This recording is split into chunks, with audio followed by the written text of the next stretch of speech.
ఇక రైతులను దగా చేసిందే రేవంత్ ప్రభుత్వం అని బీఆర్ఎస్ నేత పొన్నాల లక్ష్మయ్య నిప్పులు చెరిగారు. రైతు పండగ పేరిట మరోసారి రైతులను మభ్యపెట్టి మోసం చేసేందుకు ప్రభుత్వం అబద్ధాలు ప్రచారం చేస్తుందని మండిపడ్డారు. గతంలో ఉన్న పథకాలనే సక్రమంగా అమలు చేయలేని దద్దమ్మ ప్రభుత్వం అని ధ్వజమెత్తారు. రైతు బంద్ ఎగ్గొట్టేందుకు కాంగ్రెస్ కుట్రలు చేస్తుందంటున్న పొన్నాల లక్ష్మయ్యతో మా ప్రతినిధి వంశీ ఫేస్ టు ఫేస్.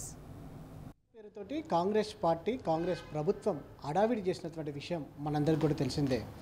గత 11 నెలల కాలం పైన కాంగ్రెస్ ప్రభుత్వం అధికారంలోకి వచ్చి కానీ వారు చెప్పినటువంటి రైతు డిక్లరేషన్లు ఇచ్చినటువంటి హామీలన్నీ కూడా అమలయ్యాయా లేదా, ప్రజెంట్ వారు కొత్తగా ఏమైనా రైతులకు ఇచ్చినవి ఏమైనా ఉన్నాయా?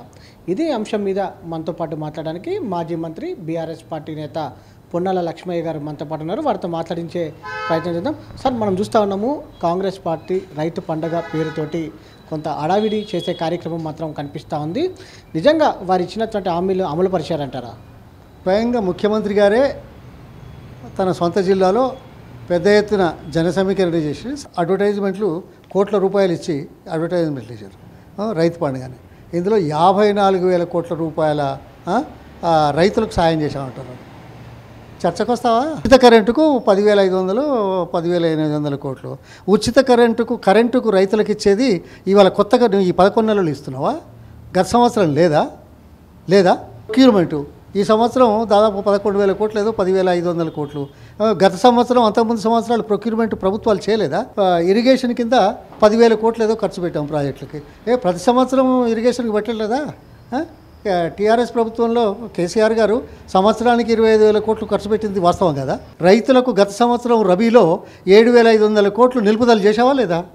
అది ఎప్పుడు ఇచ్చావు? ప్రభుత్వం వచ్చిన తర్వాత నీ వాళ్ళందరికీ దోచిపెట్టడానికి పెండింగ్ బిల్లులు ఇచ్చి ఆ తర్వాత రైతులకు పెట్టుబడి సమయంలో కాకుండా వేరే టైంలో ఇచ్చావు. అది కూడా ఒకటేసారి. ఇప్పుడు ఈ సంవత్సరం ఖరీఫ్లో ఇవ్వలేదు, మళ్ళీ రబీ మొదలవుతున్నది, దీనికి గతి లేదు. ఎకరానికి 5,000 కాకుంటే 2 సంవత్సరానికి రైతు బంధు 10,000 నుంచి 15,000 చేస్తున్నావు. ఇచ్చినావా? ఈ సంవత్సరంలో ఎవరికైనా ఇచ్చావా? కౌలు రైతులకు ఇస్తానని చెప్పావు, ఎవరికైనా ఇచ్చావా? అదేవిధంగా రైతు కూలీలకు ఇస్తానన్నావు, ఎవరికైనా ఇచ్చావా? లేదే. అటువంటప్పుడు 54,000 కోట్లు ఇచ్చామని గొప్పలు చెప్పుకుంటున్నావు. సరే, నువ్వేమన్నావు? రైతు రుణమాఫీ అన్నావు, ఇప్పుడు 100 రోజుల్లో చేస్తానన్నావు. మొదలు 45,000 కోట్లని, క్యాబినెట్ లోపల 34,000 కోట్లని, ఆ తర్వాత నువ్వు ఇచ్చింది 6 నెలలు మొన్న ఇచ్చాడు, అంతా 16-17,000 కోట్లు. గత ప్రభుత్వం 28,000 కోట్లు రైతు రుణాలు మాఫీ చేయలేదా? సంవత్సరం 56% కూడా రైతులకు రుణాలు అందలేదు. అంటే బయట అప్పులు తీసుకొని ఎక్కువ వడ్డీలు కట్టాల్సిన అవసరం ఉందా లేదా? నీ వల్ల రైతులు అదనంగా భారం పడుతున్నారా లేదా? అదే కనుక రైతు బంధు ఇస్తే రుణాలతో సంబంధం లేకుండా పెట్టుబడులు వెంటనే పెట్టి కార్యక్రమాలు చేసేవాళ్ళు కదా, వాళ్ళకి ఇబ్బందులు ఉండేది కాదు కదా. నువ్వు 11 నెలల్లో ఏం చేసావని పంట పండింది? గత రబీలో మీరు చేసిన నిర్వాహకం వల్ల ఇంకా తగ్గింది పంట. ఏది ఎక్కువ రావాల్సి ఉండే 2017-18 నుంచి పెరుగుకుంటూ వస్తున్నది. 68 లక్షల టన్నులు ఈరోజు 1,53,000 కోట్లకు వచ్చింది. నువ్వు చేసిన ఏ పని వల్ల పెరిగిందో చెప్తావా? గత రబీలో కనుక మీరు సమ్మక్క సారమ్మ దగ్గర అవైలబుల్ ఉన్న నీళ్లు 28 టీఎంసీలు సముద్రంలో కలుస్తుంటే కళ్ళు మూసుకున్నారు మీరు. అది దేవాదుల ద్వారా ఇచ్చినట్టయితే ఇంకా ఎక్కువ పంట పండేది కదా. మీకు బుద్ధి లేదు కదా, ఆలోచన లేదు కదా. అదేవిధంగా సుందిల్లా అన్నారంలో కాళేశ్వరం సమస్య వచ్చిన తర్వాత నీళ్లు విడుదల చేశారు అక్కడ. కానీ సుందిల్లా అన్నారంలో 4 టీఎంసీల నీళ్లు ఉంటే మీరు ఎల్లంపల్లికి లిఫ్ట్ చేసి ఉంటే బాగుండేది కదా. గత రబీకి ఎక్కడికి వచ్చేది కదా, రైతుల కోసమే కదా చేసేది. అది చేయకుండా మీరు సముద్రంలో కలిపారా? మీ దౌర్భాగ్యం అంటే మీ చిత్తశుద్ధి కానీ, మీ అజ్ఞానం కానీ, అవగాహన లేమి కానీ కనపడడం లేదా? నాగార్జున సాగర్ దాని ఏంది టేల్పాండ్ 4 టీఎంసీల నీళ్లు ఇది ఆంధ్ర వాళ్ళు తీసుకుపోతుంటే కళ్ళు మూసుకున్న చరిత్ర మీదయ్యా.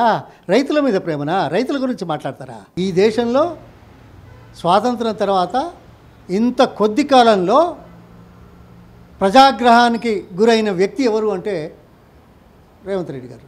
వ్యవసాయ శాఖ మంత్రి తుమ్మల నాగేశ్వరరావు మాట్లాడుతూ సన్న వడ్లకు 500 ఇస్తున్నాం, అవే 15-16 వేల వరకు కూడా వస్తూ ఉంది. రైతు బంధు రైతు భరోసా ఇవ్వాలా లేదా, లేకపోతే ఇదే మీరే నిర్ణయించుకోండి, మీరే చెప్పండి అని మాట్లాడుతున్నటువంటి సందర్భం మనం చూస్తూ ఉన్నాం. దీన్ని ఎలా అర్థం చేసుకోవచ్చు అంటారు? అసలు వీళ్ళకు వ్యవసాయం మీద అవగాహన ఉందని అనుకోవాలా? ఆయనేమో 3 గంటల కరెంటు, ఈయనేమో ఏదో మద్దతు ధర దీనికి ఏదో ఇస్తున్నామని చెప్పి రైతు బంధు ఇవ్వాలా లేదా అనే మాట మాట్లాడితే, రైతు బంధు దేనికోసం ఇస్తున్నాం? దేశంలో ఇది ముఖ్యమైన పాత్ర ఎందుకు వహించింది? ఏ రాష్ట్రంలో కూడా చేయండి, ఈ రాష్ట్రంలో ఎందుకు మొదలుపెట్టాం? రైతులకు రుణాలు సకాలంలో రావట్లేదు, ఇబ్బందులు ఉన్నాయి ఏదైనా కానీ. అదేవిధంగా వాళ్ళను వెంటనే పంటకు కావలసిన పెట్టుబడి వెంటనే ఇవ్వడానికి చేసే ప్రయత్నంలో రైతులకు దేశంలో మొదటిసారిగా, ప్రపంచంలో మొదటిసారిగా రైతు బంధు పేరు మీద ఇస్తున్నారు. అది డైరెక్ట్గా ఏమవుతుందంటే పంట సమయంలో ఇమీడియట్ కావాల్సిన ఇన్పుట్లు, సీడే కానివ్వండి, కూలీలే కానివ్వండి, మందులే కానివ్వండి, ఇవ్వడంలో బ్యాంకు తోటి సంబంధం లేకుండా, బ్యాంకు రుణాలు వచ్చే వరకు ఆగాల్సిన అవసరం లేకుండా మొదలు పంట వేస్తే కదా. ఈ ఆలోచన వీళ్ళకి ఉన్నదా? ఈ ఆలోచన ఉంటే ఈ మంత్రి ఆ మాట మాట్లాడతాడా? పాలమూరు రంగారెడ్డి ఎత్తిపోతల పథకానికి సంబంధించి బీఆర్ఎస్ పార్టీ హయాంలో దాదాపుగా 90% మేర పనులు పూర్తయ్యి చాలా ఎకరాలకు కూడా నీరు వచ్చినటువంటి సందర్భం మనం చూస్తూ ఉన్నాము. ప్రజెంట్ మిగిలిన 10% పనులు పూర్తి చేయడానికి కాంగ్రెస్ ప్రభుత్వం ఎందుకు అలసత్వంగా వహిస్తుంది అనేది కూడా పాలమూరు బిడ్డలే వ్యాఖ్యానిస్తున్నటువంటి సందర్భాన్ని కూడా మనం చూస్తూ ఉన్నాము. ఇప్పటి వరకు కూడా ప్రభుత్వం సమీక్ష చేయలేదని కూడా అంటున్నారు. దీన్ని ఎలా అర్థం చేసుకోవచ్చు? ఆయన ఆ జిల్లా నుంచి ముఖ్యమంత్రి, ఏదో నా నియోజకవర్గంలో జిల్లాలో చేయాలని కొత్తది. 93,000 కోట్లు ఖర్చు పెట్టిన దాంట్లో 1,00,000 కోట్లు దోచుకున్నారని చెప్పిన మహానుభావుడు నెల రోజుల లోపటే 2,900 కోట్లతోటి కొడంగల్ లిఫ్ట్, మళ్ళా 2 నెలల లోపటే అది 4,900 అయింది. ఆ తర్వాత ఇంకేదో ఇండస్ట్రీకి నీళ్ళు అని చెప్పేసి పైన ఉన్న మహబూబ్నగర్ జిల్లా వాసులకు జూరాల నీళ్లను తప్పించి దోసుకొచ్చి ఇక్కడ పెడతామంటున్నాడు.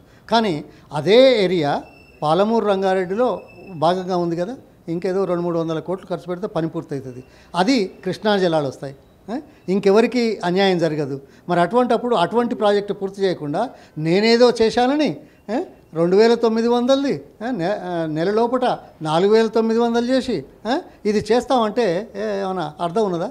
మహబూబ్ నగర్లో సీఎం రేవంత్ రెడ్డి రైతు పండగ సభ చూసిన తర్వాత ఏమనిపిస్తా ఉంది? ప్రజలను మభ్యపెట్టడానికి, బోల్తా కొట్టించడానికి, ఇచ్చిన హామీలు నెరవేర్చకుండా ఉన్న పరిస్థితుల్లో మరో రకంగా ప్రజలను కలవడానికి చేసే ప్రయత్నం తప్ప మరొకట్లేదు. 54,000 కోట్లకు సమాధానం చెప్పు. ఏంటో గతంలో ఇయ్యందేంది, ఇప్పుడు నువ్వు ఇచ్చిందేంది చెప్పు.